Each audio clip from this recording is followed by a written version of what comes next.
dead dead dead dead dead she's dead and why the hell was she dead? Maybe it was a dream. A nightmare that I would soon wake up from. Because I couldn't accept a world where the girl I had made a promise to was dead. Already my word was broken. She asked me not to leave her, and to not forget her. Yet, I'd forgotten all about checking in on her earlier. If I'd came here sooner, maybe this horror that I could never forget would have never happened. And so she had died. Died alone. Mika, I repeated, with every ounce of my loss and disbelief in that single word. Gone. Finished. Stopped heart. Lifeless. A thing now. Dead. Javan that I'm scared, I whispered, calling out to the one person who was always there with me. Yet.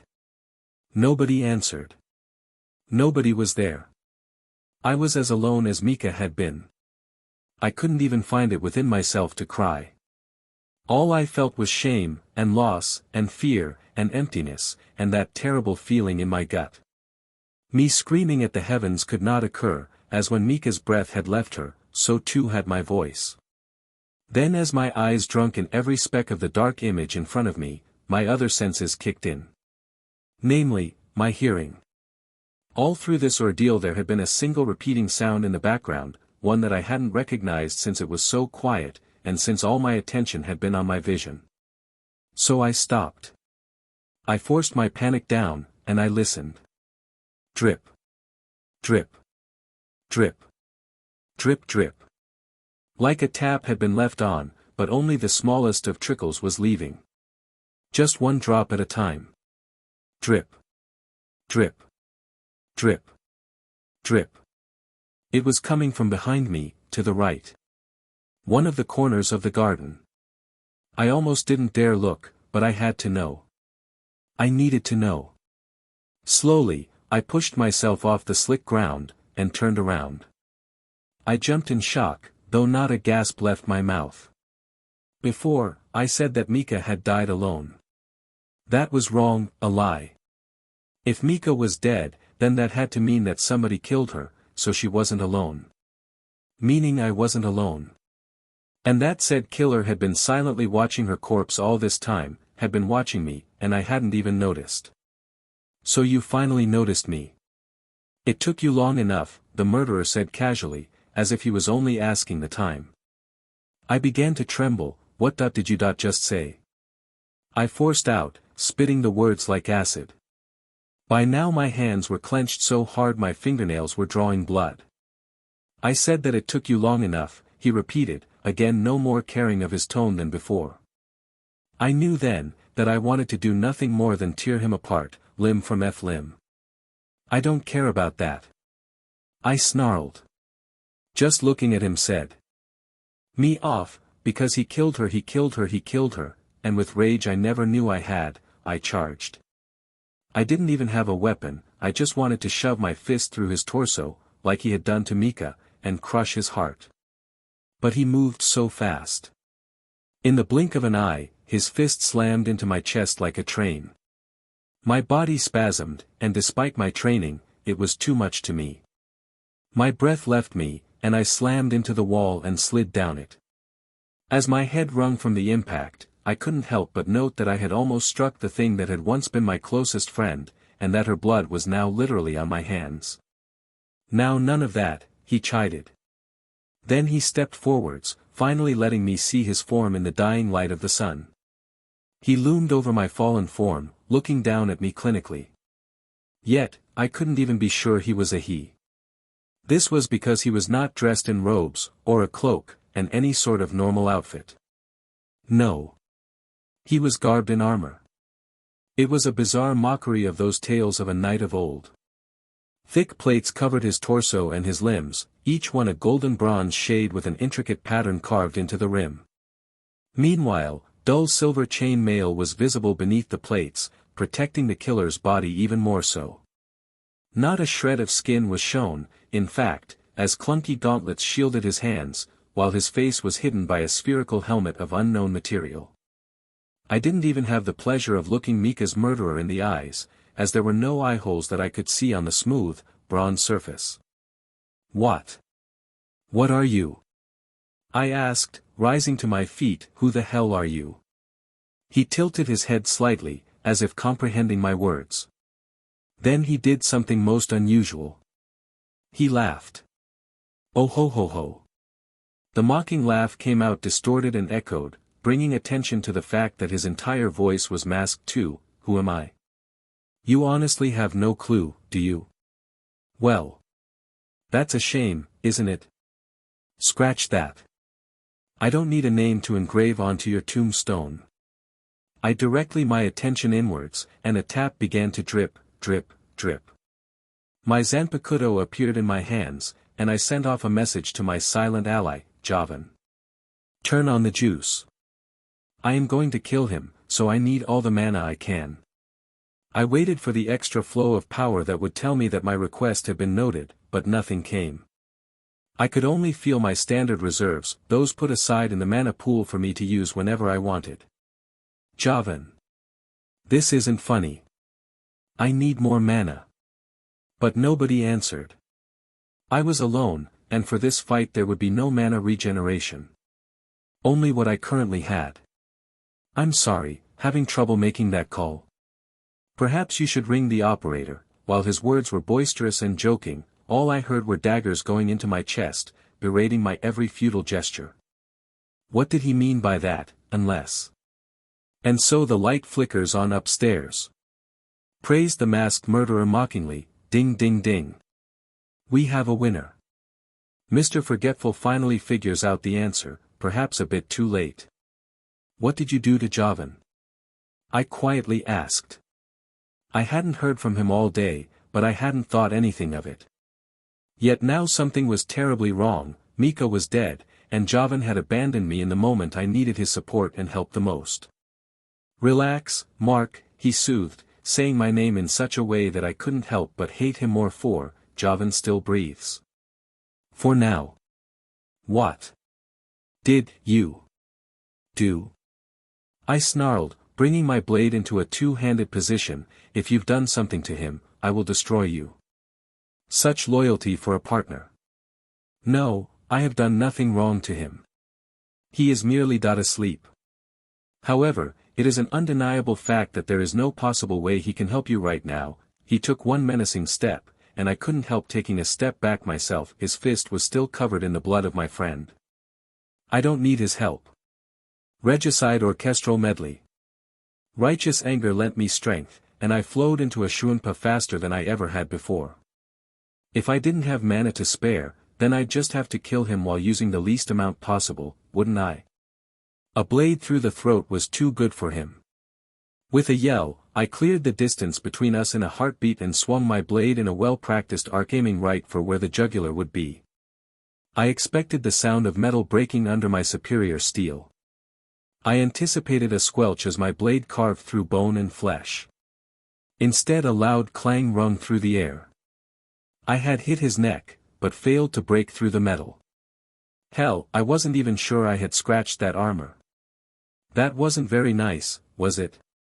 Almost casually, the masked murderer reached out and grabbed the blade of my Zanpakuto before I could pull back. I tried to tug it out of his hands, but his one hand's grasp of my weapon was too strong. I would say that you just tried to murder me, didn't you? How dare you? I hissed, shifting my weight to push forwards instead of pulling. I applied all my strength and more, willing my blade to press on and cut through metal and into hand instead. Perhaps I should break another thing of yours in retaliation, he mused, not even reacting to the sudden shift in my force. Yes, that seems to be the right course of action. Before I could demand what he meant, his grip of my weapon increased. Then the oddest thing happened. My blade began to vibrate slightly in my hands, and an almighty screech came from my weapon. Right before my eyes, my Zanpakuto, a facet of my very soul, began to crack. In an instant, I had dispelled my sword and was already moving to dodge. Mask didn't care for the fact that he no longer had a focus for his attack, and instead pursued me. However, there was nowhere to flee. The garden was an enclosed area, and I was already close to the wall. Ryuryoku gathered in my fist, and I prepared to fling a shikaho at the murderer if only to buy time. Kido, eh? Let's see what you've learnt. Heido number 33, shikaho. I declared, firing off the attack, then dashing left to try and circle round him. With the ease of experience, one bronze palm lashed out and swatted the spell aside like it was nothing. What a monster. He just ignored it. At my will, my Zanpakuto returned to my hands. Luckily, the hairline fracture running through it had vanished. So weak. If I'd thought he was fast before, I was mistaken. I didn't even see the next fist slam into my chest. Gah! I exclaimed, tumbling backwards and skidding across the soil. Only one person had hit me harder than that, and that had been Kenpachi Zaraki. This guy was tough, but I had to beat him. Oof! A foot encased in a silver boot slammed on top of me, pinning me to the floor and driving the rest of the air from my lungs. I tried to fight back, to put up some resistance, but my body wasn't obeying my commands. Move! Move! Why aren't you moving? I grit my teeth, and forced my muscles to move, but it was futile. It was like all my coordination had gone out the window, and all of my bodily functions had gone on strike. Even my tongue had abandoned me, leaving me unable to even voice my bitter hate. All I could do was spasm helplessly, at his mercy. I hated it. I hated this. I hated him. Hear that? That is the sound of golden silence, murderer announced happily. Even so, I truly regret having to do this. Unfortunately, you can hardly be taught a lesson if you won't listen. A lesson. A lesson. You should have known better than to get anywhere near me. You should have realized that physical contact with me is the worst idea possible. Even if you didn't know, you should have at least figured it out after I cracked your blade. He knelt down, to look me dead in the eye. His face was only a foot or so away from mine, and I could hear every unnatural breath he took. I'm disappointed in you. I really am. Fu. Kaya. Oh, I spat out, trying to wrestle some semblance of control from this body of mine. Now this is just getting pathetic. He shook his head, then rose. The boot on me was released, and I gave a sigh of relief despite myself as my body regained control, but this relief was short-lived as he kicked me instead. I should just put you out of your misery. And never. I announced, I won't die to you. You misunderstand. I don't want your life, he explained, sounding outraged at the idea. No. Not your life. Not that. There is so much more to do first. And too many other things of yours to break. I paled. No. Indeed. He happily exclaimed. You and me will be getting to know one another quite well, though in truth I already know tons about you. Today is only the start, the first point on a circle, as it were. I killed the smiley one today, but there are still others that I can kill. I won't let you. Panic and terror fueled my movements this time. He had killed Mika, subdued Javan, put me at his mercy, and was now suggesting that he was going to do this again. No. I couldn't accept that. I didn't know who he was, why he had done this, or why he was here and targeting me. There was only thing that mattered. I was too stubborn to let him kill again. I didn't know who he was, I couldn't possibly have, but I was still going to kill him. I forced my body into another shunpa, using the speed it gave me to push off the ground and leap high instead. From above, I cast quickly, knowing that I couldn't possibly say a single incantation in this fight. There would be no time to do so. Heido number 54, Heian. This was not the OP version I used against the Minos Grande. It wasn't a full-powered one either, as without the chant I could manage only half strength at best. But it was the best I had. A flick of my wrist and I was sending the deadly projectile straight at the center of his mass, then following through by projecting a yellow energy whip with my other hand. I didn't even need the name to use Bakuto number 4, Heinoa, crawling rope. The whip shot forwards like a snake, and latched round the fist currently moving to intersect the fireball. A sharp tug, and the arm was pulled aside, letting the powerful Kido spell carry on unmolested. With this, I'll blast through the armor, then follow through with the finisher. At my will, I sped up my descent and summoned my Zanpakuto to the hand that had fired the Heian, while the other maintained the rope. The fireball struck the masked murderer, releasing a massive burst of smoke which obscured my vision. Trusting in my casting power, I roared, and aimed to plunge my Zanpakuto straight through his heart. Crash! It seemed to happen in slow motion for me. The murderer did nothing more than touch the rope with one finger, and it shattered. Certainly the fireball had struck him, doing its job, but it failed to burn through.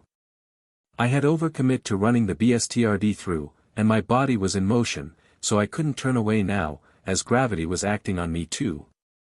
My blade struck the unbroken plate, and failed to pierce. Then, as I finished my descent, a hand lashed out and grasped my throat. Gurg! I spluttered, as he held me there. Again, I felt my body give up under his touch. This is so unfair. And bullshit.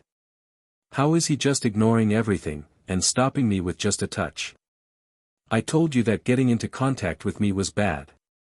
Full stop, he reminded helpfully. I said I would put you out of your misery, and I shall. It's no fun if you don't even know how I'm wrecking you, after all. I merely flailed in response. Just make sure you remember this time. An exaggerated gesture and I was thrown aside, crashing into the adjacent wall. This time I didn't get up. It shamed me to say it, but he was stronger than me. I had just thrown my strongest spell at him, and he'd ignored it.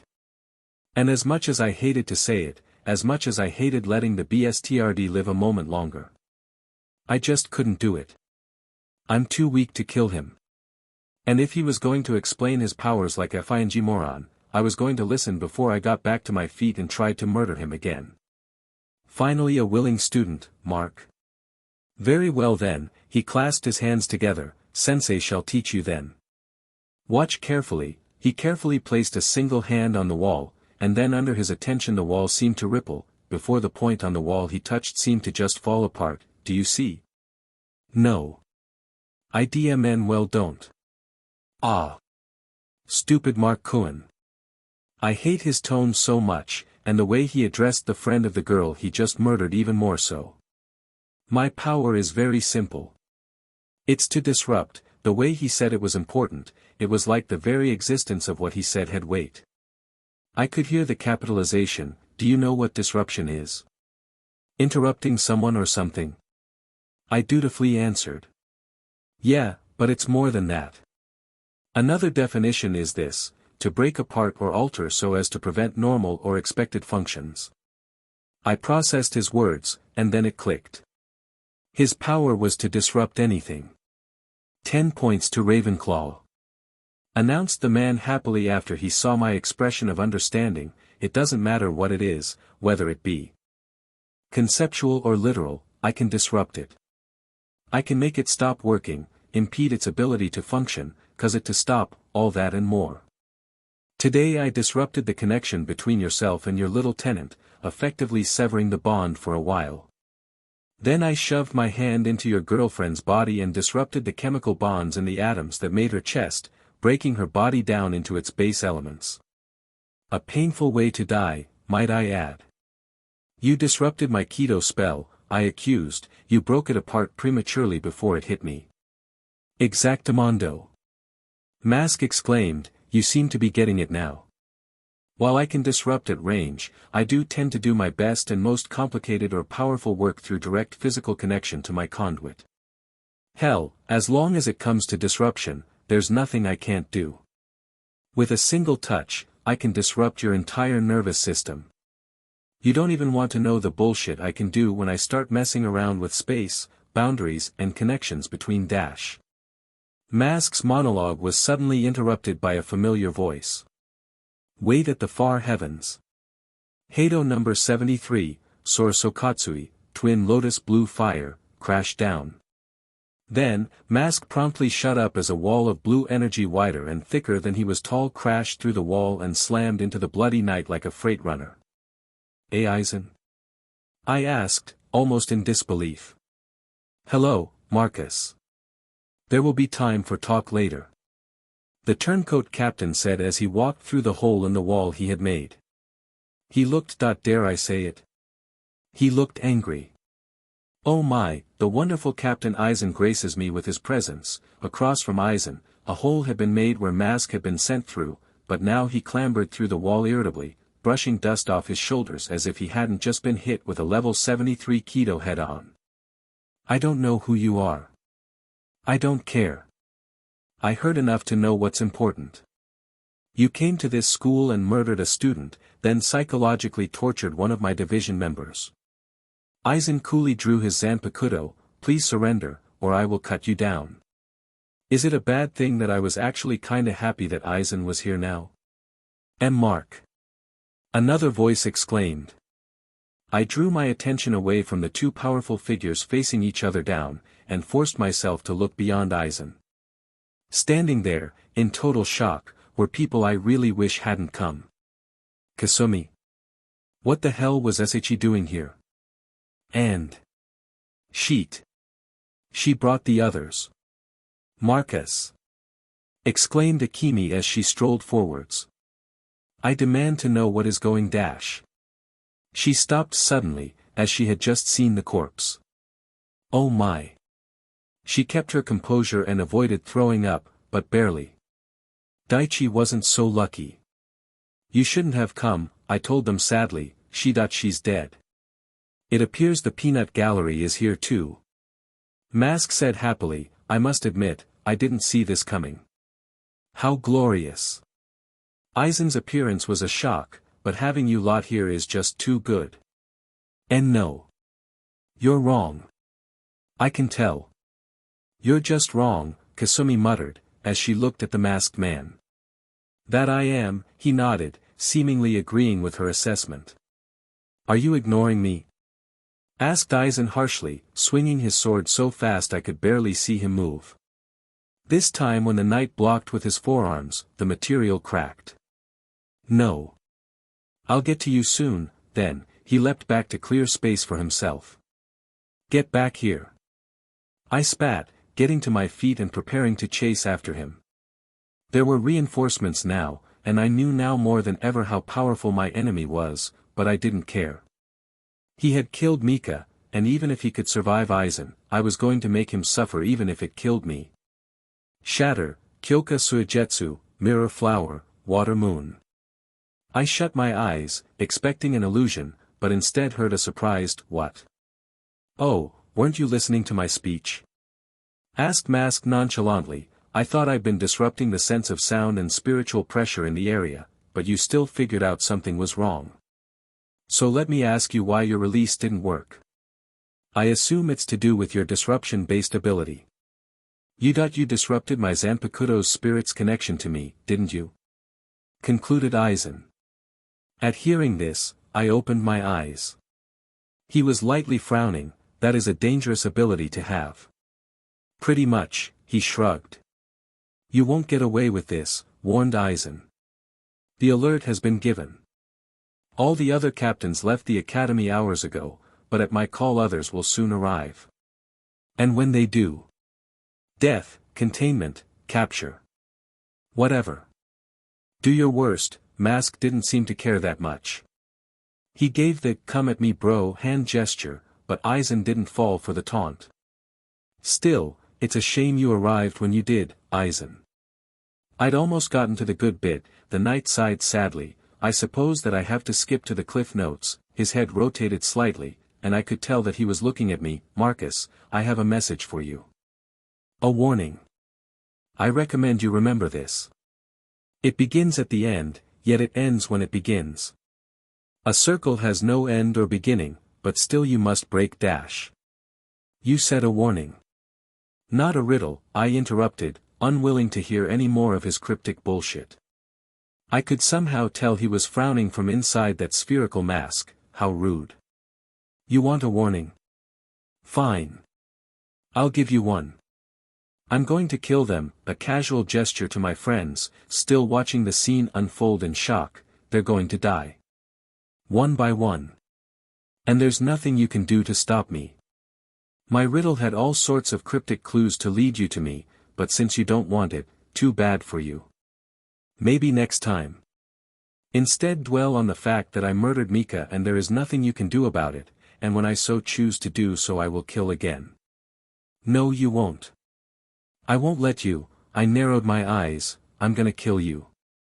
I don't care how, or what it takes to do so, but I will. No matter how long it takes. At the moment I'm too weak, but I'll grow stronger. When you try to kill one of my friends again, I'll be ready and waiting to watch you bleed to death. Your friends, he spat, what a foolish reason to fight. Friends. Let me give you another warning, Mark. Those people you put your faith are nothing but liars. You can't trust anybody. Not your allies, your mentors, your partner, or even yourself. Because you know nothing. What I say now is the truth, so believe me when I say that one among your friends is lying to you, and holds a secret that can and will change everything. Meanwhile, a second person you call comrade holds the key to unraveling every mystery, but that person will never reveal the truth. I don't believe you, I told him simply. Think what you will. Someday you'll know better, and when you do, I hope you remember that I told you all this. He inclined his head and gave a gentlemanly bow. Now, I do believe I have outstayed my welcome. Got things to do, plots to make, bloodstains to clean off. You won't be going anywhere, announced Aizen. Mask snorted, as if Aizen's words were amusing. Wait. Called out Akemi. While I hadn't been paying attention to her, she had clearly begun crying at some point, as tears now dripped down her face. Who are you? And why did you kill Mika? Who am I? He pointed to himself. If you do not recall, then I shall tell you. I could feel that he was addressing me at this point. I am the Crimson Knight. I am the one who will kill all your friends with a smile on his face. I am he who knows the truth, and holds all the answers. I'm an unknown, not supposed to exist. I am the guy that will be there at the end. I'm the finale, the conclusion and the curtain call all rolled up into one. He widened his stance, opening his arms wide as if a preacher in a church. Hell, I am the end. Your end. So if you want to surpass me, then remember this name and etch onto your very soul. I am the inevitable, the resolution, the ending, the last, the Z. I am. Omega. His form relaxed, and he pulled his arms back to his side, and I killed her just because I could. Then, before anyone could respond, he stomped his foot. As he did so, the world itself seemed to ripple. I recalled something he said earlier. You don't even want to know the bullshit I can do when I start messing around with space, boundaries and connections. Aizen. Quick. I shouted. The captain was already in motion, having shunpoed behind Omega and cleaved his blade in a swift downward slide. It was too late though. Omega had already done what I had suspected he was going to, and had done something. Disrupting the space around him, perhaps. Either way, the space he had occupied was now empty, and the masked murderer was gone. Omega, I said the name, rolling it around on the tip of my tongue. So that was who I was going to have to surpass. Who I was going to brutally kill for murdering. Mika. I collapsed to my knees. And again I felt the bile rise, but I pushed it down. I looked to the side, to see Mika's form. She'd been thrown around in the fight, but she was still intact, and still dead. I'd suppressed my sadness in favor of anger to try and avenge her, but I'd failed. Only now that the killer was beyond my reach, and that my friends were here, could I allow the sorrow to return. I shut my eyes, clenched my fists, and finally allowed the tears to flow. Warmth. Comfort. Sympathy.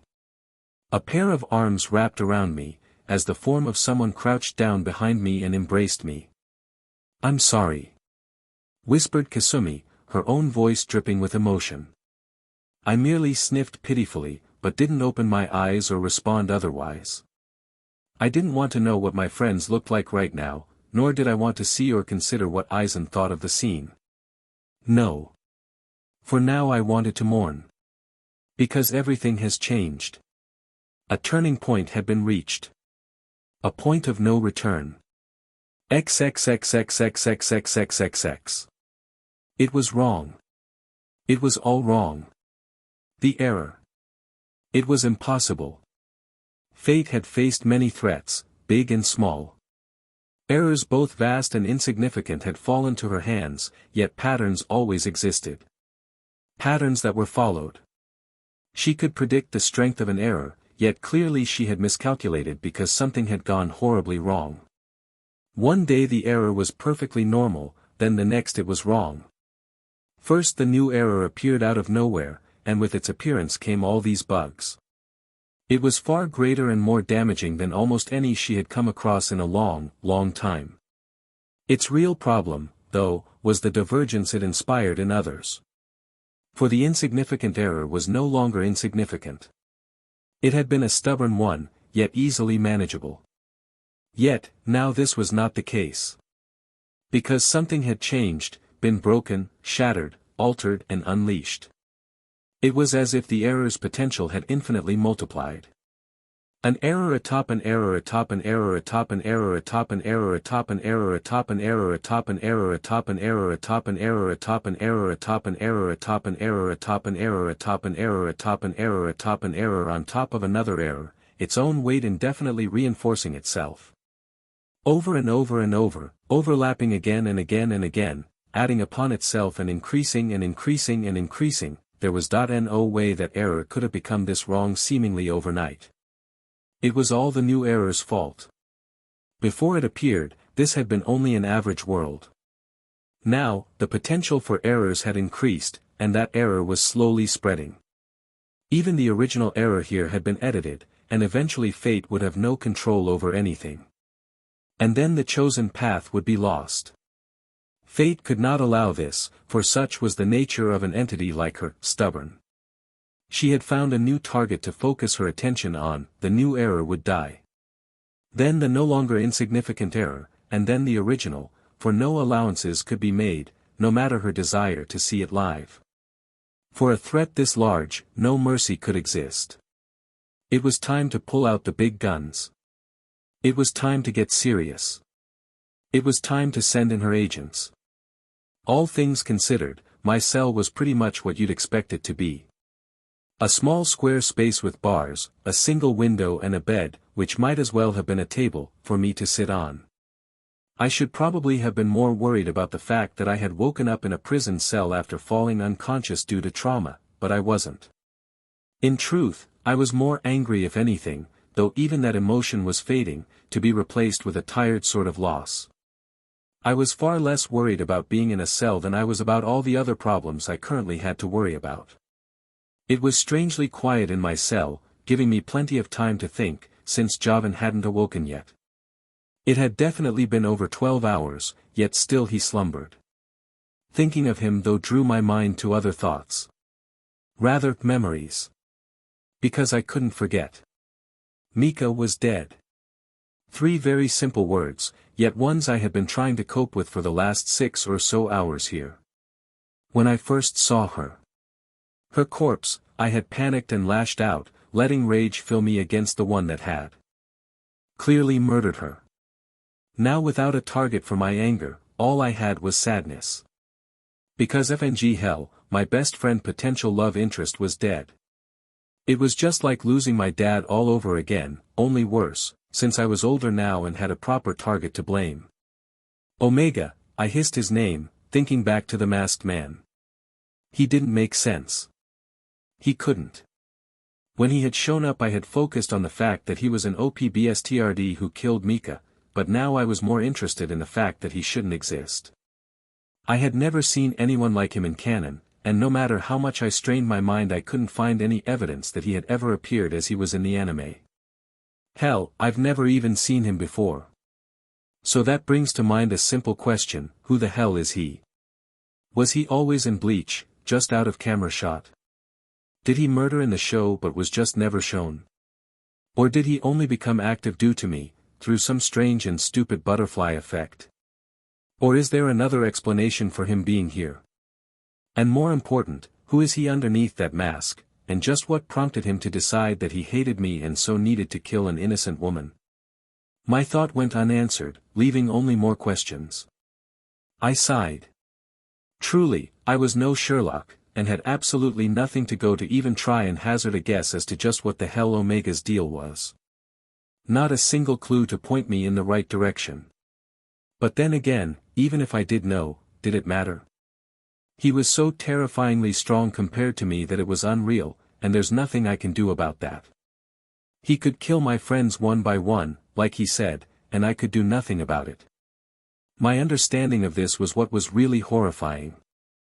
I could maybe deal with the loss of friend, as being a Shinigami is a dangerous job, but this sort of way was unforgivable.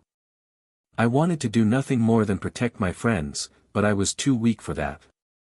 If nothing changed, I knew that Mika wouldn't be the only body I would end up burying. I'm going to kill them. They're going to die. One by one. And there's nothing you can do to stop me, those had been his exact words, and I took them for truths. Omega would try to kill them, and unless I wanted this terrible feeling of loss to quintuple, I'd just have to do something about that. I'd have to get horribly strong horribly quickly if I was ever to stop Omega. But that was for another day. For today I was mourning Mika, thinking murderous thoughts about Omega, and wondering if the next time I left this cell would be for my own execution. As if responding to my musing, the sound of footsteps quickly grew louder. I sat up further, anxiously waiting to see who was coming. Again, it spoke of my desperation that I was happy to see Eisen outside. Hello Marcus. Hi, Captain Eisen, I corrected, what's the news? Quite good considering the circumstances. You've avoided the chopping block anyway. Due to your intervention, no doubt, I mused dryly. Indeed, Eisen nodded his head, why wouldn't I protect you? The real question is what you have to gain from helping me, really. My thoughts must have been pretty visible, because Eisen elaborated, you are my responsibility. Plus, after all the work I've put in recruiting you into my division, I wasn't going to allow you to be executed. Thanks. Seriously. The sentiment was real, at least. I liked my head attached to my neck, and it was only due to the BSTRD's efforts that I wasn't dead. When one thinks of the Central 46, the words merciful or forgiving are not the ones you typically associate with them. Due to my status as a Ryoka, I was on thin ice from my very first day in the academy, and knew I would always be under a microscope to be checked for bad behavior. The fact that Omega, a clearly captain-class enemy, was targeting me and would likely continue to pursue me would only strain any goodwill. I was already responsible for the death of one promising student, and so how many more would need to die before they decided I wasn't worth the losses? Eisen gave me a smile, I'm glad to look out for a subordinate. Still, it did take some political favors on my part to placate them, so please forgive me if I expect only the best efforts in the workplace from you once you are released from here. In other words, you owe me. Someday I'll cash it in. Joy. When am I getting out of here? Tomorrow. Captain Soifan wanted to interrogate you personally, but I was able to call her off by pointing out that your testimony isn't necessary as I have already interrogated you earlier and was also present for much of the encounter. And what are we going to do about?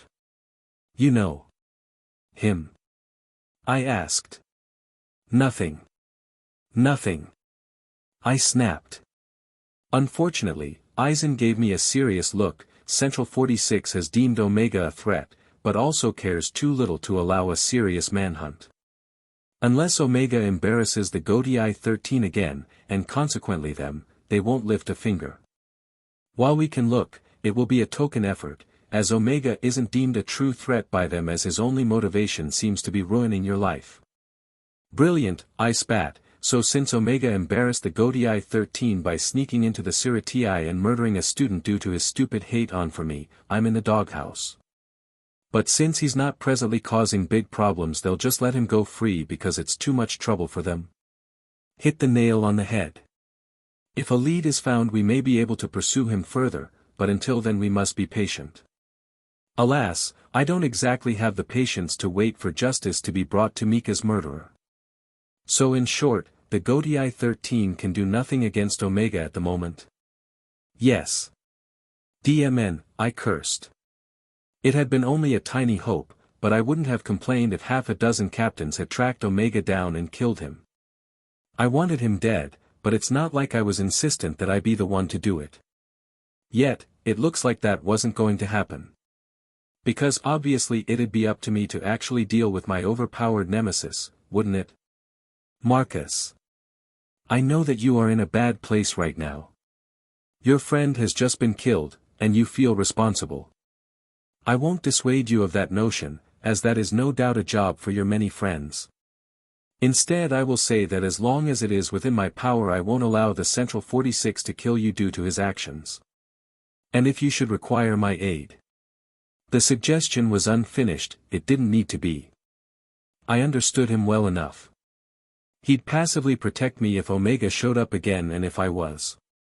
Well. Unsuccessful, except I wouldn't let him hurt another friend, I couldn't, but if I wanted his personal assistance in dealing with Omega he would oblige. However, it would no doubt come with a further cost. Sure, Aizen's resources would no doubt be a boon in tracking down Aizen, and his combat ability backing up any attempts to fight him would be a blessing, but was it worth making a deal with the devil to do so? At this point was I desperate enough to request Aizen's help even though I knew that I would come to regret it? The answer was simple, no. Aizen was the closest thing to the devil in this world, and a devil's deal always turns out sour. I had no clue what his plan is, why he's so interested in me, or how he intends to use me, because obviously he wants something from me, but I couldn't take the chance. If I relied on him I'd be falling into his trap. So for now I'll try and manage Omega alone. For now. When he comes knocking I'll try and stop him, or get aid from another Shinigami. While Aizen was tough, he wasn't the only badass here, and there were others I could turn to who wouldn't cost me an arm, a leg and my soul. I'm sure Momo, Unohana or any of the other higher-ups would be just as good an ally to have. Well, if I ever need you, I'll let you know. I said honestly. While now I was sure I didn't want to be in his debt, I wasn't dumb. Someday things might get so bad that I would have no choice but to go to him. Very well then. Aizen nodded. I'll be leaving now. Momo will collect you tomorrow and bring you to the barracks. I will see you when you begin working. Goodbye. With his offer made, the genius turned and left, leaving me alone. The night in the cell was sure to be a cold and lonely one. XXXXXXXXXX. We need to talk, the single phrase nobody wants to hear. But they were the words that had to be said. I think so too, agreed Jovan softly as he sat on the shore of his island. Above us a cloudy overcast hung over us, and a cold wind was blowing across the lake of my soul. While only slightly chilling now, I could tell that it heralded a change in climate. In the distance darker clouds gathered, and promised rain in the future. I went to bed one night, then the next time I wake up everything has gone to hell. Apparently I was out of it for 2 days, and in that time you somehow ended up in prison. Meanwhile your soul is in such turbulence that your very inner world is literally changing. You get me, fam? Inner worlds only change when the person does, so something has happened to you which was significant enough to make it so.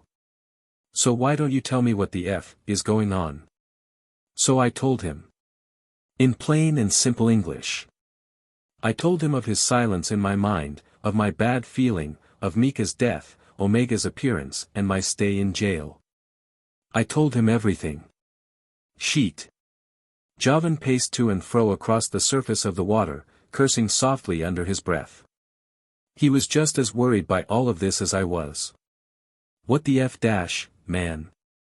What the hell? Who is? What the? No.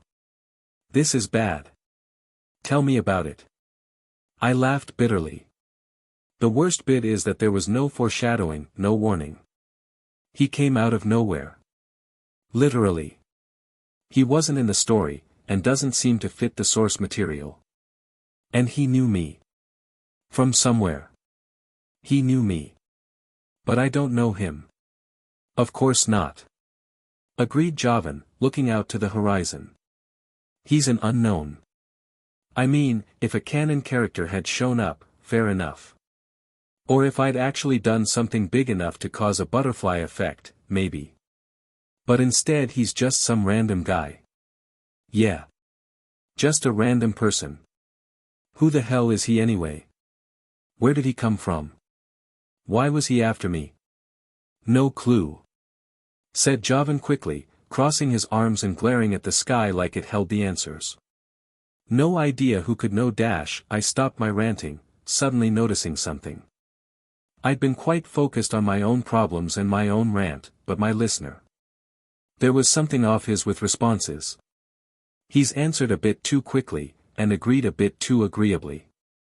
I just stared at him for a moment, taking in his whole body language. He was my partner and my friend, and I trusted him without reservation, yet somehow. I just had a feeling. That something about him. For some reason, I felt that there was something off about him. Yeah, it was his body language. He wasn't looking at me, and was in fact deliberately not meeting my eyes. And he was fidgety. Unable to stay still, marching back and forth, and doing anything but trying to comfort me. The way he acted. His posture. It didn't show fear, or sadness, or anger. It was something else. There was just a teensy bit of guilt in the way he was acting. I slapped a hand to my forehead. What am I thinking? Guilt? Nah, Javan's a friend. He's been with me since the beginning. And how could he know anything? He hadn't known anything about Mika dying when he first woke up. He might just be guilty that he wasn't around to help me when I fought him. Yeah, something like that. Mark, something wrong. You've just been staring at me for a minute now. I blinked, then laughed him off. Yeah, I'd been staring at him like he was a bloody steak and me a starving wolf. No. It was nothing. I must have been seeing things. After all, why would I even conceive the stupid idea that Javan was hiding something? One among your friends is lying to you, and holds a secret that can and will change everything. I shook my head, clearing Omega's words from my mind. Javan was my friend, and Omega my hated enemy. His warnings had sunk into my mind, but there was no reason to actually listen to him. I wasn't going to let his poisoned words taint my friendship, or my trust in my partner. Omega's very nature was to ruin things, but I wouldn't let him. Why should I trust his words over that of Javan's? The former had only murder to his name, while Javan had always been by my side and done everything to help me. The masked man could have just said what he did to try and make things even worse for me, one last spiteful kick to the ball. Javan can't know anything, being unconscious at the time. I reiterated in my mind. He can't know anything of relevance, so why am I still suspicious? A second person you call comrade holds the key to unraveling every mystery. Javan, I can trust you, right? I suddenly asked, not even thinking the words through before they popped out. Javan looked shocked for a second, before he offered a friendly smile. Of course you can. I'm your friend and I'm gonna help you through all this, okay? So you can't think of any ideas as to who Omega is? Sorry. I don't know anything about who he is. Javan looked me dead in the eyes, as if daring me to try and find deceit. He looked sincere enough, anyway.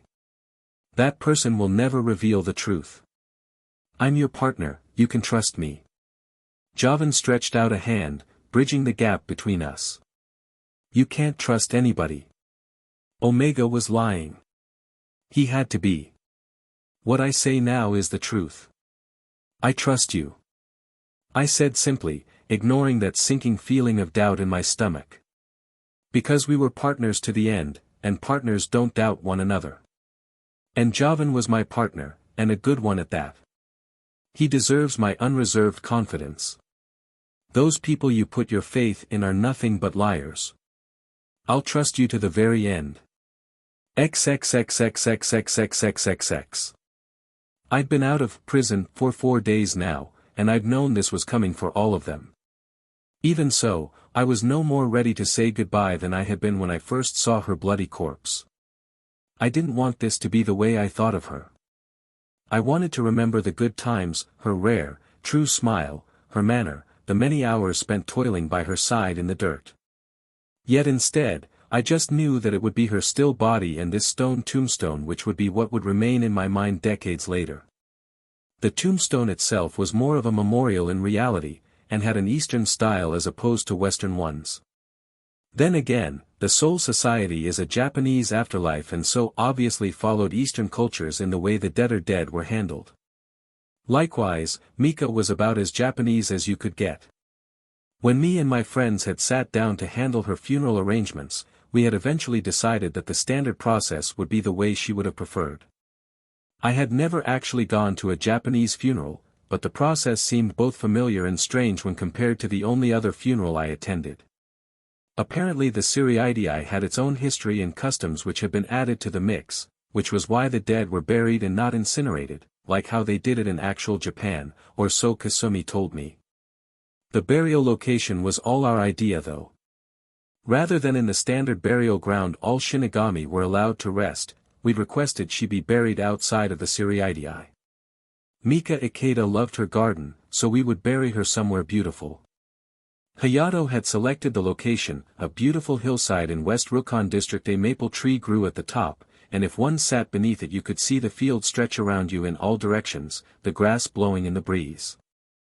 Hayato and Daichi had lived in the town nearby, and often came back here to visit, and had obviously found this beautiful spot at some point or another. I was glad they had. This was a perfect spot for Mika to rest.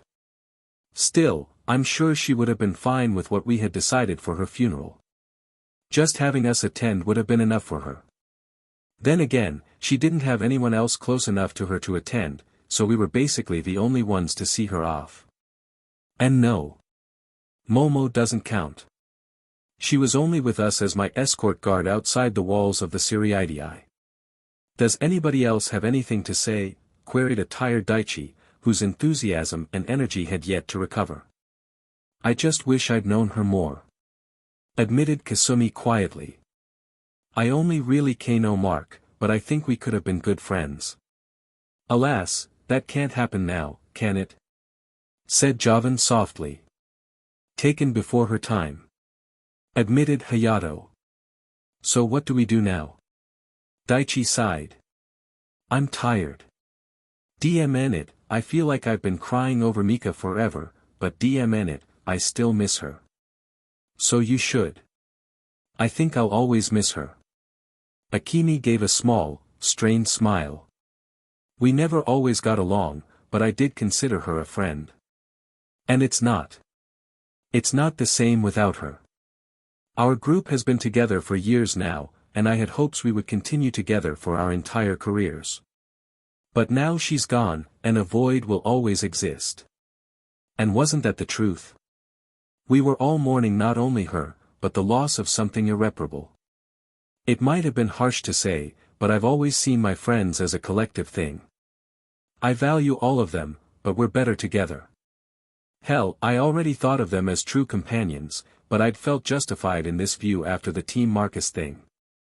The way we all agreed to stick together and support each other as a pseudo-team, even including the new Kasumi, had just solidified my view that we'd be great together. At the time it seemed impossible for any of us to die, we were invincible, high off our success over the Minos. I'd foolishly seen Team Marcus as an odd parallel of Team Karakura, my true friend supporting me, while Ichigo's companions assisted him. I saw a future where the 6 of us went off and kicked butt, killed hollows and showed Aizen who was boss. I saw us growing into a cohesive unit, and becoming renowned across the Godii. I saw a future where we all got our happy endings, and were friends to the very end. Such childish delusions had been shattered when Mika had been killed not 1 week after our declaration had been made. We were in a shonen universe, but not the main characters. We didn't have plot armor, and we definitely were not destined to survive. Admittedly we were still a team, the way we would help each other would never change. But the dream was gone. The idea of us becoming something big, having all those PG-13 adventures and getting a happy ending was no more.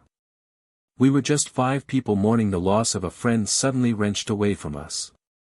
So what do we do? Repeated Daichi helplessly. We get ready. Akemi announced, resolutely. Team Marcus, a unit made up of 6 promising young Shinigami, is no more.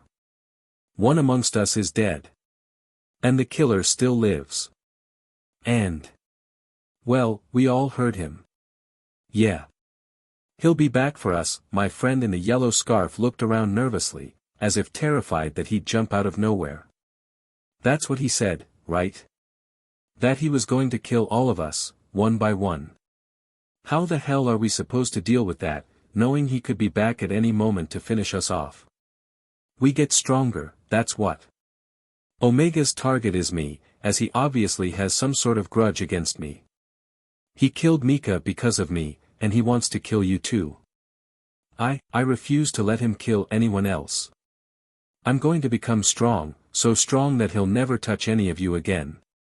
I know that you'd be safer if you weren't my friend, and that without me there wouldn't be a threat, but DMN it. I don't want to let you go. Kasumi offered a wry smile. I think that you know we're with you for the long haul. Oomph. You should know better, Mark.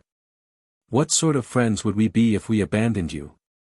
Even with the threat of Omega, I refuse to let our bonds be broken. Akemi nodded solemnly. Surprisingly, you peasants are actually the only friends I have. My smile was tired, but genuine. To be honest, I already knew that even if I asked you to sever ties with me, you wouldn't. Thus we get ready. Akemi echoed her earlier words, slamming a fist onto her other palm in emphasis. Team Marcus as we knew it is dead. But it lives on, because we do. The team is still here, but we have bigger problems than just supporting each other as Shinigami. Now we're going to have to unite and grow stronger out of necessity.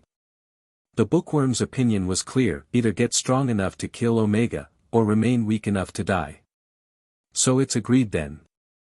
We get stronger, then we track down and kill that son of a bitch who dared to target one of us and kill another of ours.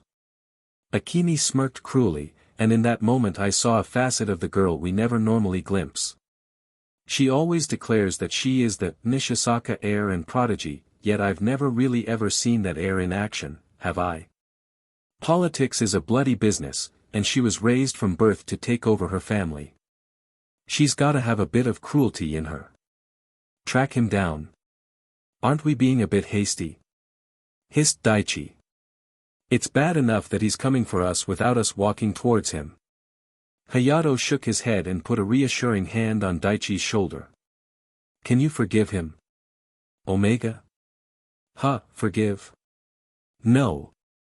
Of course not. Then you stop him, right? Kasumi interjected timidly.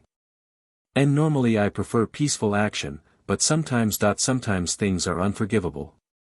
If we leave him be. Think of who else could be hurt. You said that the Godii 13 wouldn't be of much help, Mark, so it is up to us Daichi. Either way, Omega needs to die. Whether it be to stop him coming back again, or to get justice for what he's already done. So all in favor? For Ice followed Akemi's question, mine, Daichi, Kasumi's and Javan's, though none could hear him. Only Daichi looked torn, but eventually he caved and gave a squeaky agreement. I think this needs to be official then. Akemi reached for her Zanpakuto, unsheathing it effortlessly, before swiping it lightly across her palm so that blood was free to bleed from it. A blood oath. An agreement to protect each other, and make sure that BSTRD dies. Wordlessly, we each followed suit and cut our own hands, with Daichi following our lead, but still hesitant. Resolutely, we stood in a circle, and placed our dripping hands in the center. I took the lead, making the oath, Team Marcus lives on, and Mika won't be forgotten. We protect each other, and make sure the BSTRD dies. This I swear. Team Marcus lives on, and Mika won't be forgotten. We protect each other, and make sure the BSTRD dies. This we swear. Crimson liquid mixed, and fell to the dry grass drop by drop. A vow had been made, and sworn through a blood oath. This was a proper blood brothers style oath, not a vague "oh, I promise to do such and such." I had every intention to fulfill it to my dying breath. Because I refused to let another Mika happen, and I refused to let Omega escape. Then, after what could have been minutes, we separated. I looked back to see that Momo had been watching us all along, and had been sporting a sad look upon hearing our oath. And now? Now I think it's time to finish off this funeral. It's time to hold the wake, I think. Daichi gave us the most enthusiastic smile I had seen in the last few days. It's time to go to the bar, get plastered, talk about old times and regret it in the morning. For Mika. For Mika. XXXXXXXXXX. The pub was as expected for the Siriidii, it had lots of sake, and not a lot of cider or beer. My British sensibility was offended, but there was still enough for our purposes. As the night progressed, the collection of empty glasses on our shared table grew larger and larger. We talked about our time at the academy, and what Mika meant to us. We told old stories, and shared messy tears. For the entire night, we left one space at our table empty, refusing to relinquish the chair to any other patron. Atop the wooden surface of the table, sat in the empty spot reserved for someone that would never arrive, a glass was filled to the brim with high-quality sake and left untouched. Sayonara Mika Ikeda. The first is dead. XXXXXXXXXX. The agents arrived, and were given their task. Fate made sure she was clear in the instructions given to the two of them. Prioritize the new error. It is the origin of the problem. The old error is secondary but should be dealt with should the opportunity arise, while even the original must also die. Fate really needed to recategorize the errors active in her world, but that could wait. She still needed to further analyze the divergence, check the wrongness, and calculate how the errors have broken her system. There was something about this problem which was different to normal. She was stubborn though, such was her nature. It would take years but she would get to the root of what this new error had wrought, and just how and why it had broken everything. Meanwhile her agents would act directly on her behalf, track down the new error and purge him from her system before it was too late. Then with the death of the other errors things would, hopefully, return to normal. And when that happened, all would be right with the world. While drinking in memory of a friend is certainly a nice idea in practice, in reality the after effects really make you have second thoughts. Oh God, Javan, my head feels like a first-time Dark Souls player, thoroughly crushed. Why, oh why, did anyone ever invent this terrible liquid called alcohol? I still find your reaction hilarious. I winced, even in my mind it was far too loud. This was my first proper drinking session, you know. And what is more traditional than your first hangover following said drinking? Oh Soul King, make it stop. I pleaded. Quieten down already. I think I'm dying over here. Hissed Daichi. I cracked open one eye, and after my eyes adjusted I could finally see the condition of me and my friends. Most of us were still dead to the world, asleep on the floor of the pub we first visited. Daichi was lying on a table, a perfect recreation of a pyramid using cans and bottles laid atop him. After saying his fill, he turned over as if to block out all noise using the mass of the table. Due to his motion the pyramid collapsed, and one of the bottles rolled off the table and shattered. To his right, Akemi, who lay in a puddle of her own drool, briefly snapped awake before she decided F this, it can wait until the afternoon, I'm sleeping now, and promptly collapsed back into a fit of snores.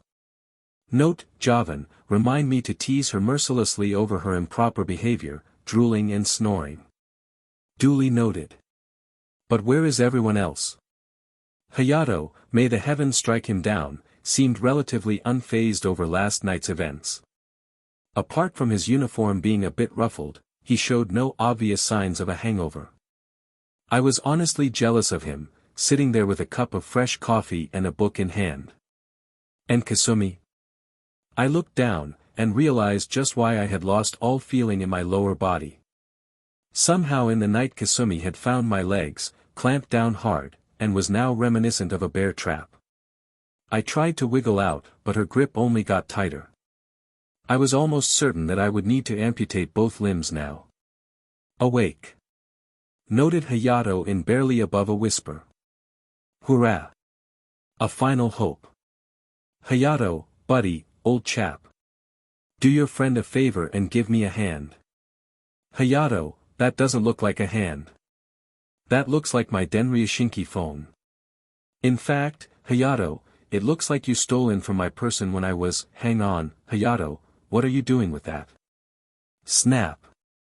Oh, great. You're taking pictures. Compromising pictures. Perfect for blackmail. You do realize I'm just going to delete them when I get it. Hayato, why are you still fiddling with it? Please tell me you aren't sending it to someone whose contact details you know. I'm not. Really? No, I am. You just told me to say that. Beware the quiet ones, Marcus. Beware them indeed. For all Hayato is normally the forgotten one from my colorful group of friends, with Daichi and Akemi being much more vocal, Kasumi more memorable and adorable, myself being me and Mika having been. Well, really nice, he had a mischievous streak just as wide if not longer than Daichi. Still, while those images would no doubt bite me in the butt at a later date, this was actually a blessing. It was only myself and Hayato who were presently awake, and I'd been meaning to speak to him alone since even before Mika's untimely end. Right now, at this moment, we were alone. There was no escort, no bartender watching in, and even my friends were out of it for the next few hours and so would be unable to question what I would be bringing up. Hayato. I need to tell you something. I said almost silently. The bookworm heard though, and dutifully approached. He sat beside me and nodded, giving me permission to tell him what I wanted. I pulled myself upright, since only my lower body was dead to me, and leant against his back. There were barely a few inches between my mouth and his ears. I carefully selected my words, then spoke as softly as I dared. Even if I assumed us to be alone, that was no guarantee. Every precaution was necessary. Be very careful, Hayato. You shouldn't have joined the 5th squad. I can't say much, but you should be wary of a certain authority figure. There is something off about Aizen. He wanted you in his squad for a reason. Just trust me on this, and don't spread this about, okay? Okay. Then I leant away from him and said in a louder voice. I regret everything about last night. Let's not do this again. My sudden declaration wouldn't fool anyone, but it was enough to tell Hayato that our conversation was over. I'd said what I need to, what I could. And that will have to be enough, Mark. While he needs to be wary, he can't be too wary. Our bacon is still in danger, after all. Constant vigilance. XXXXXXXXXX. How are you settling in? Asked Momo with a smile as she sat down at my table in the mess hall. The 5th squad barracks were sufficiently stocked and well maintained, no doubt due to Aizen's influence, and had no shortage of things a prospective Shinigami could want.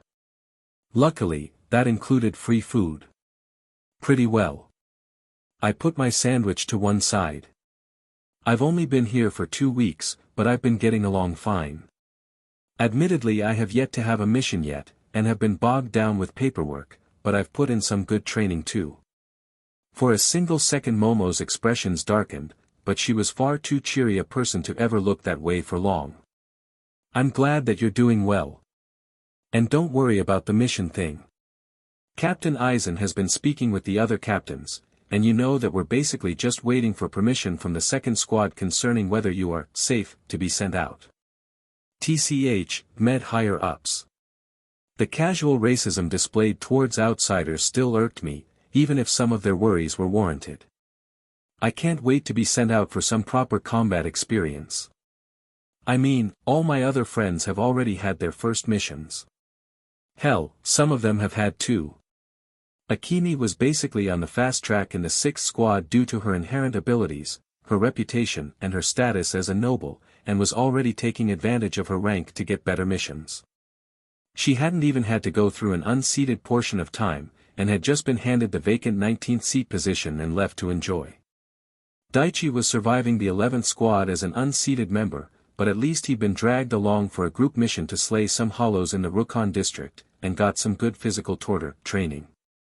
Meanwhile Kasumi just carried on as she was, because, well, she's already a 3rd seat. Even my closest, in proximity, friend Hayato had gotten to enjoy a mission. There was rumor on the grapevine that due to Hayato's success in slaying a Minos Grande he might not be an unseated officer for long, and that Momo was just waiting for him to get some more experience before giving him a promotion. Don't worry. It won't be long before they give you the all clear. If you're lucky, I might even tag along as your escort. I just want to say for the record that it's bullshit that I still need an escort whenever I go out for a mission. It was bad enough having Shinigami shadowing me whenever I went out, having it carry over to missions was just going too far. I mean, sure, I get why they do it. Shove a higher-seated officer with me so that they can feasibly take me down if I take advantage of the opportunity and go rogue, but it just seems so petty. Yeah. That. I sighed, but picked up my sandwich and carried on devouring it. Beside me the lieutenant began eating her own lunch. Mark, maybe now is the time to ask her about what we were discussing earlier. Hey Momo, I began casually. What would it take to get you to train me? Through her graceful smile it was almost impossible to see her displeasure at my question. If I hadn't been so used to Mika, I never would have spotted it. Train you? Sorry, but I'm far too busy to personally train someone. Except that you had the time to teach me Kido in your spare time. I reminded her, waggling my baguette at her chidingly. Lieutenant duties leave me very busy as of late. I'm sure they do. I nodded, before pressing ahead. But seriously, let's just lay all the cards on table. You don't want to train me further than you already have because you fear I'm gonna go all, roar, Itachi, with it. The bemused look on Momo's face was almost worth using that reference. Sorry, I don't get it. Basically, you're still uneasy over the whole revenge on Omega thing. Still, think of it instead as aggressive justice or just teaching me to defend myself. Momo's smile almost slipped, almost. Mark, I've grown to quite like you as a person over the last few years. I liked teaching you Kido, respect your stubborn nature, and find the way you don't give up commendable, but please don't press me on this. I don't like the idea of revenge. And I don't want to see you lose yourself on that path. She did have a good point. Javan had to remind me quite frequently not to take my desire for justice too far. I wanted Omega dead, but I had to keep in mind just how much more I cared about keeping my friends safe. I couldn't afford to go all Sasuke on this. Besides which, it's not like Omega was my only motivation for seeking training. There were still a dozen or so other problems I had to survive in this shonen setting, and with my luck I just knew that I'd end up knee-deep in the canon even were I to try to flee. And without the miracle Ichigo power-up, I was stuck to doing what everyone else needed to do to get stronger, train. Me walking down that path doesn't mean much when Omega is coming to me in the first place. I reminded. He broke through the Siriidii defenses once, and he'll do it again. He will return, even if I don't know who he is or why he's got it out for me and I don't. I don't want to see anyone else die. Honestly, I can't chase after Omega anyway, as I can't leave the Siriidii alone, remember? I could see Momo considering my words, but she wouldn't buckle easily. I don't think it's in Momo's nature to hate, she can't know what I feel, and so she doesn't understand why I act. Therefore, I appeal to reason. And even if you don't train me, I'll carry on alone. Omega will come, and I will confront him. All you'll do is determine just how high my chances against him are. I have to put in twice the effort just to stay even with my peers, so if I train alone I'll stay just barely average. If I want any chance of winning though, I have to get good, fast. And you're my only option. There is Captain Eisen. He can help you, talk to you. But I chose you, this I stated confidently, as I couldn't afford the price Eisen would cost. Plus, considering I was also prepping to try and survive what the eventual renegade was going to create was a pretty damn and good reason for not seeking his help for training. We have a good dynamic, and I trust you. Just help me occasionally, offer a few hints here and there, maybe spar sometimes. It isn't much. At this point I bowed slightly, as best I could while sitting on a bench. Please, help me. The kind woman was still hesitant, but I think I've gotten through to her. Fine. She sighed, pushing her tray away. If you really want my help, then I won't let you down. But I expect you to take our lessons seriously. Yes, ma'am. And I won't go sharing anything too dangerous. Of course. And if I tell you to rest, or stop, or take a break from training, you will. Still totally worth it. Then I will see you Thursday evening. Momo rose, abandoning her half-finished food. Marcus. I'm sorry it's come to this. You really shouldn't have to worry about things like Omega. No. I shouldn't. I told her, unable to truly relate to her just how truthful that statement was. Even as far as self-inserts go, Omega was never in the job description. But somebody has to do something. XXXXXXXXXX. We met in the meditative gardens rather than the training grounds I'd been expecting. She sat quietly, a small smile on her face, and 2 cups of steaming tea sitting before her. I took the unsaid K and sat across from her. So, what will you be teaching anyway? I asked her after a moment. The most important thing of all. She announced. I won't be teaching you fancy Kido, and I won't show you any new fighting abilities. I'll be focusing on a single thing, helping you reach Shirkai. Didn't you complain about people who solely rely on their Zanpakutos when we discussed Kido? Ain't that a bit hypocritical?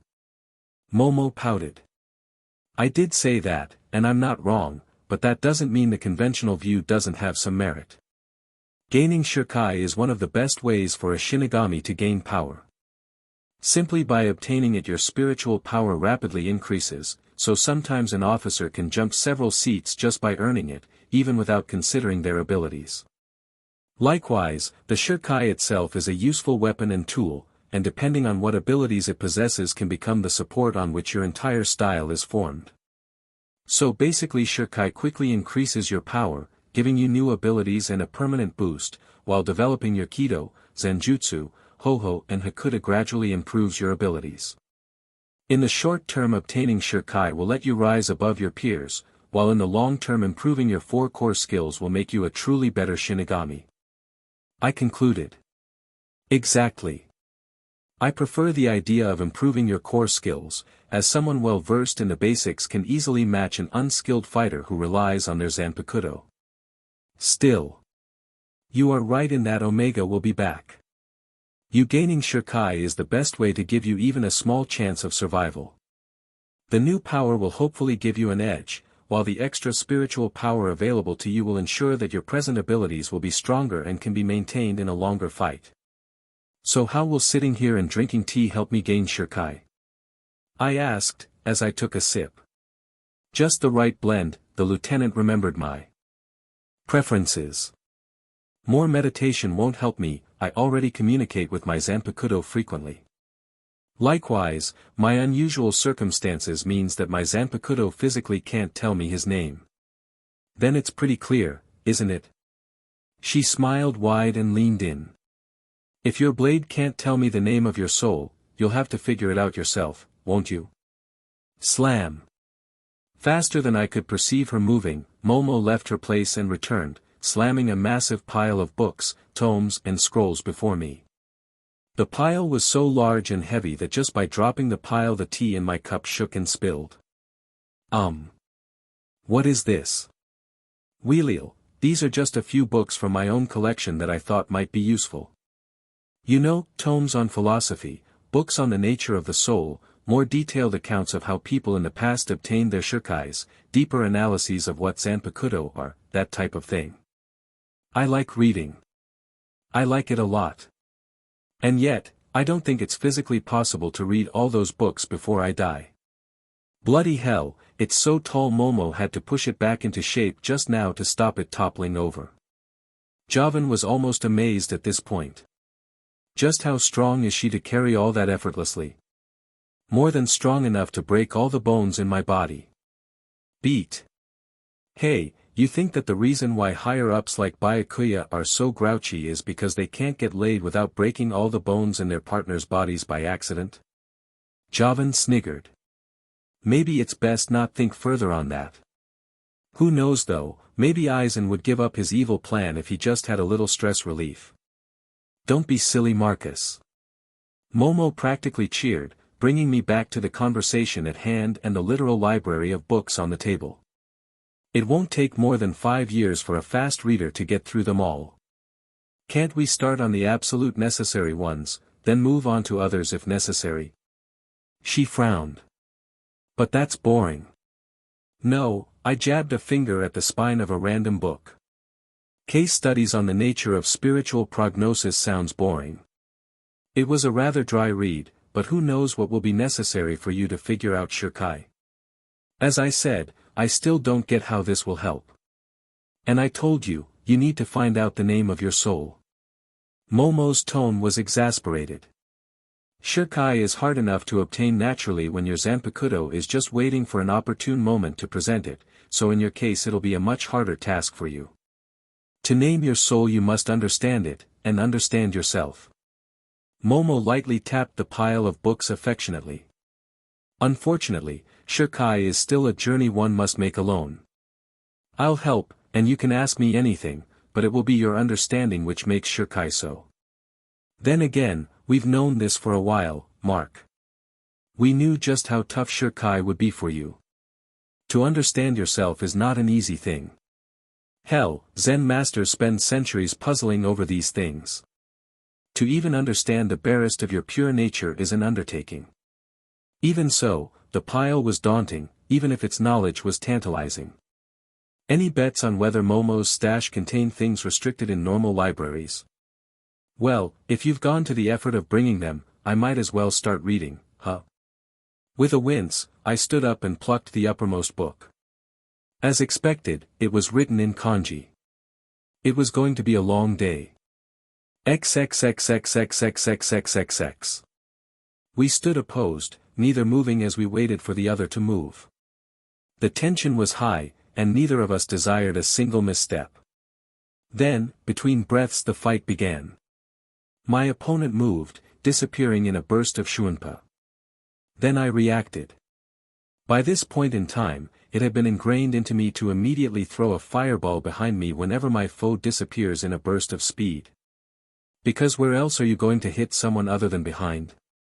My ploy was correct, the swift move of my opponent was halted as the elemental attack sought to scorch him. Primarily, my enemy's higher power was his physical attack. While he had quite a good control of Kido, it didn't change the fact that for now he was focusing on Zenjutsu. And stabbing a fireball doesn't work in practice. He was forced to deflect the spell, buying me critical time. As a slower fighter, I had to take advantage of every opportunity. I used shunpa, then cut. I swung low to the ground, aiming for the legs. A jump to dodge this, then a roundhouse kick to counter. The foot struck my arm, and I buckled. Without another thought, my Zanpakuto was discarded and the hand which held it clamped hold of the respective limb. Heido number 11, Suzuri Raiden. Yeah. The spell designed to produce an electric current did its job, and forced him to disengage. I took full opportunity of his attempt to get out of my reach. Sokatsui. It wasn't full power. Nowhere near that. But the point remains that I'd just thrown a blast of fire into a dude's torso, so even with the attack declawed, it was gonna hurt. This, if anything, was the time to strike. Hiya. I roared, then move with all my might and speed. The result was almost expected.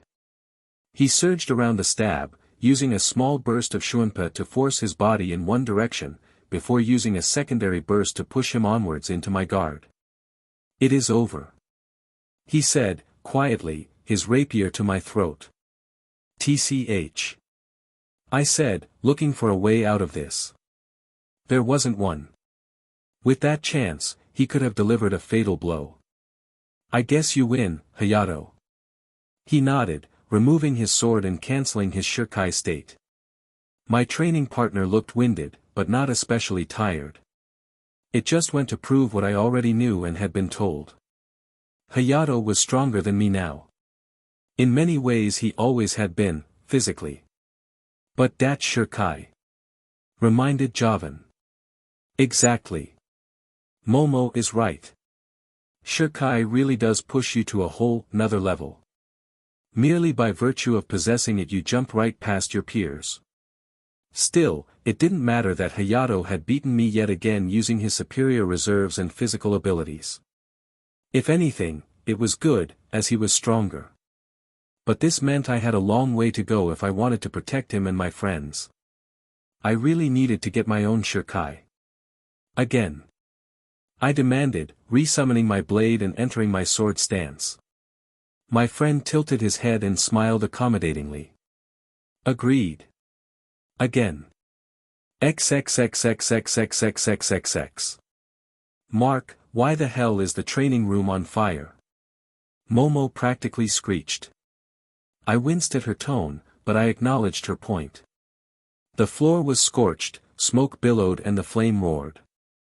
The real question is why the training room wasn't on fire before now. I chose to answer sagely.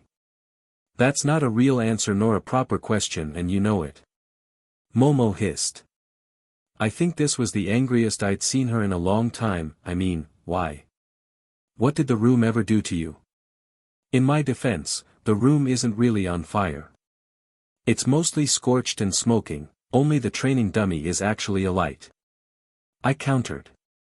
Yes, but that dummy is fireproof. It was literally designed by the 12th squad to be untouchable. Even a captain would have difficulty burning it. Just how did this happen? That is a good question, actually. Mused Javan. I could imagine him scratching his chin thoughtfully. You know. I have no answer to that one.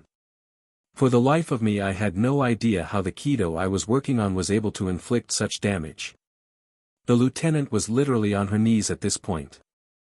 I know that we technically have the funds to repair this, but the paperwork. The paperwork. Then, she shot to her feet. This is your fault, ergo, all the paperwork is yours. It was not a request but a demand. This was a dictatorship, after all. Sure. I nodded. Seemed reasonable. Still, we might want to call up the Kido squad or something. I think the fire is spreading.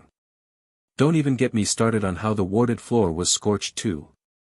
Momo warned. I think that this is literally the last time I let you do anything unaccompanied. In my defense, it isn't like I was practicing alone. I pointed to the corner of the room where Hayato sat with a book, even now reading despite the literal firestorm happening not 4 meters away from him. He looked up briefly, gave a small wave, then returned to his own studies. The woman looked like she wanted to protest more, but in the end she gave up and sighed. Just do the paperwork, okay? And make sure that next time that next time I don't set fire to the fireproof training room. Actually, I was going to say, make sure that next time it isn't you which is burnt, but I suppose both are appropriate messages. The leg of the training dummy snapped, and it toppled over. Yeah. Maybe I should be a little more careful. Only a little, mind you. I was getting far too into Aizen's suspicious Kido book to just turn back now at the first sign of trouble. In the words of a certain Chicago-based wizard who has probably said something of the sort at some point, if the house is going to be on fire, and will be my fault regardless, what's the harm in pressing on? Seriously though, Marcus. I taught you Kido throughout the entirety of your time at the academy, and I taught you well. You know the potential risks that come with studying Kido, so please just promise me that you'll take the necessary precautions. In the face of the dazzling look on her face, could I say anything else but yes? Of course. Next time I'll definitely put some more distance between myself and my target. Or at least a human shield. Wonder how that a-hole from the academy is doing. You make it very hard for me to not rush to my office and arrange a transfer, you know. Momo commented. Meh. I'm your beloved apprentice. You know you won't let another squad have me. True. She agreed. Doesn't mean that the urge isn't still there. Relax.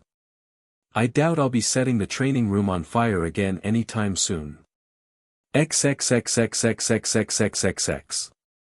On a completely unrelated note, Momo found herself filling in more paperwork several days later after her 13th squad reported fire damage in the training room. At least this time he actually put it out.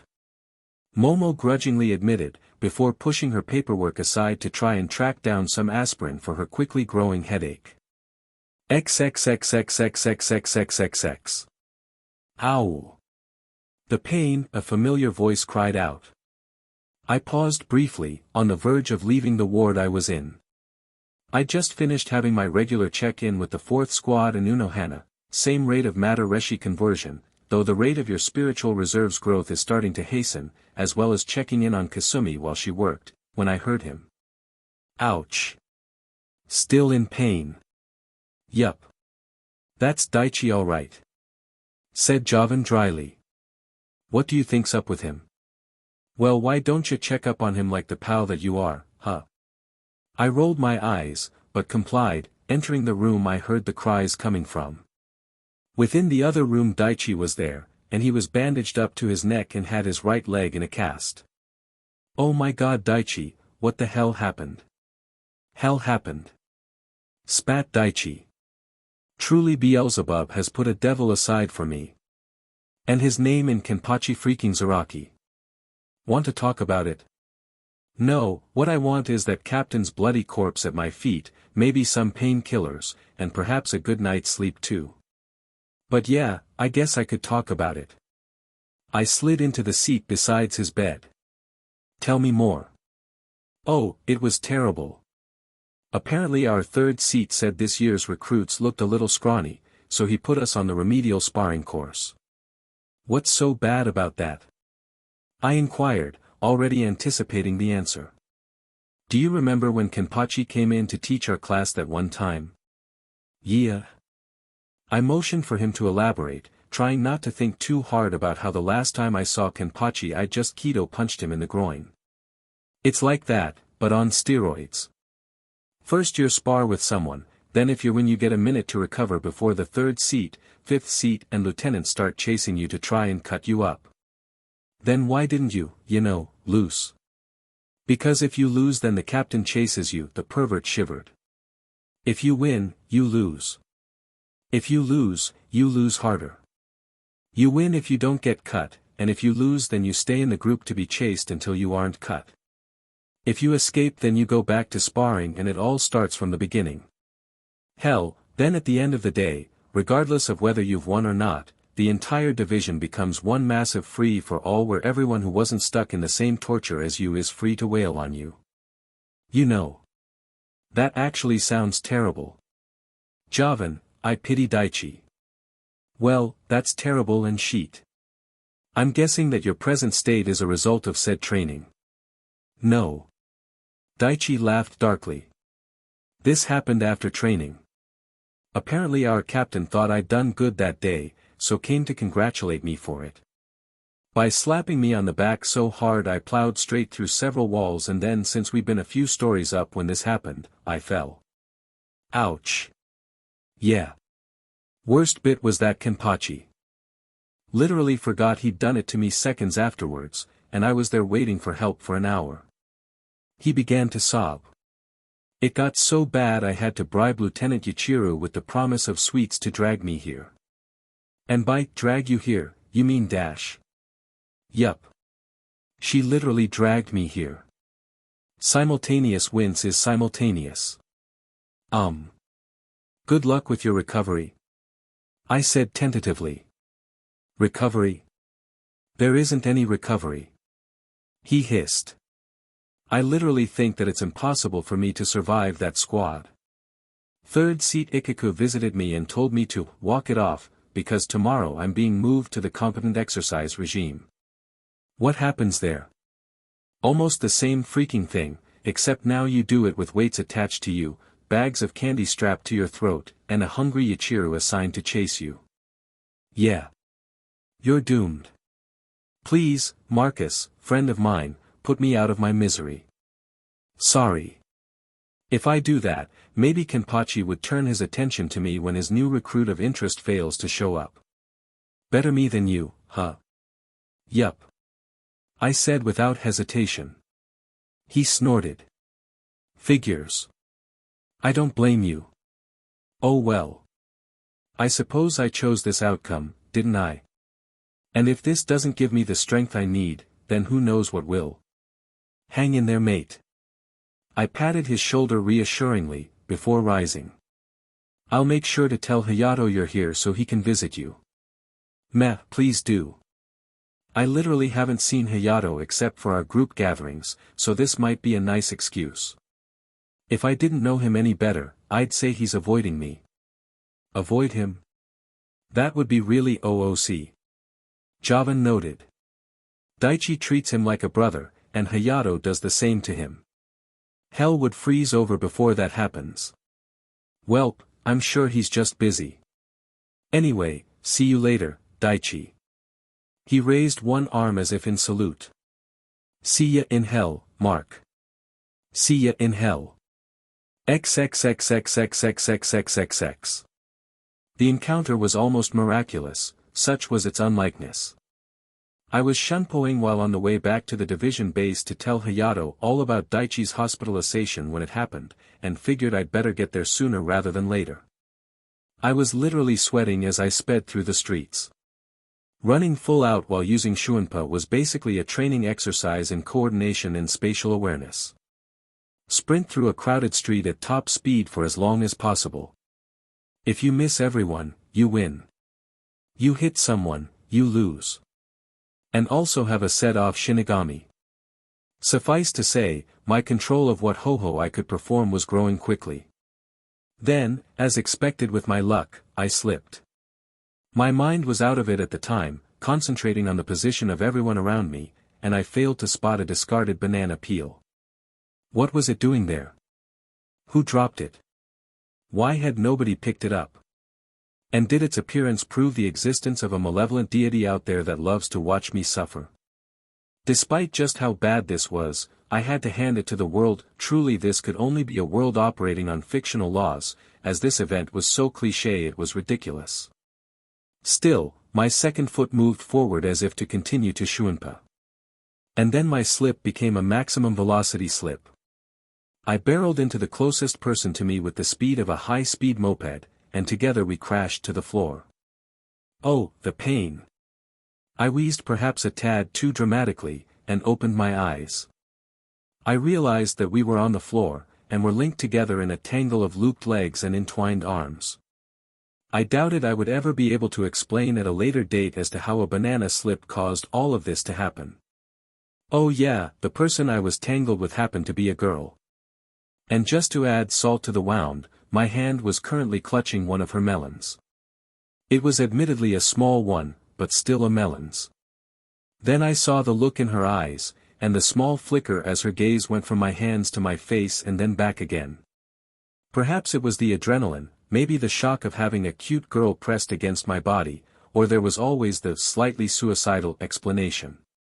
Either way, my hand squeezed twice. I could practically hear the honk, honk. You're dead.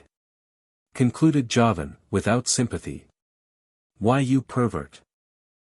How dare you? Get off me. In a struggle which ended with me sporting 2 shattered teeth, a black eye, bite marks on my lower thigh and probably a bruised spleen, while she sported only a messed up hairdo and a slight limp, we finally untangled ourselves and separated. With a scowl, the short woman delicately got to her feet. and promptly kicked me in the ball. That's for GRPNG me. Without another word, she turned on her heel and marched away, leaving me to roll on the floor in agony and guard my precious nether regions uselessly. Ouch! I squeaked in a voice several octaves higher than normal, as I came to a stop. Truly, I would need to return to the hospital I had just left half an hour ago. Still. You have to hand it to her. The midget sure does have a strong kicking technique, my partner praised. I was sure that if I could see him, he would be holding up a placard with a score out of 10 on it. I dreaded to imagine just what score it would contain. So she does. So she does. I just wish that our first meeting hadn't turned out like that. I muttered. Unable to put it off any longer, I staggered upright. The consequences of this one meeting would have repercussions though. After all, this was the first of many meeting between Marcus D. Solis and Rukia Kachiki. XXXXXXXXXX. Another slight tremor. Fate had other greater things to focus on while she watched the progress of her agents and continued her analysis, but as expected a shard of her focus slipped away to lock onto the divergence. It was small, as many began. Nothing more than a single odd meeting, occurring purely out of coincidence. It could have just as easily been 100 other people. Still, she had not the time to wonder what, if any, effect this brief meeting could inspire in the timeline. Perhaps when she had more focus to dedicate to the task, she might be able to get a clearer image. Until then, Fate would continue her tireless struggle against the errors of the world. For such was her nature, stubborn. It was her purpose to eliminate errors in the world, and when those errors were gone, all of them, even if she regretted but a single one of them, only then would everything be right with the world.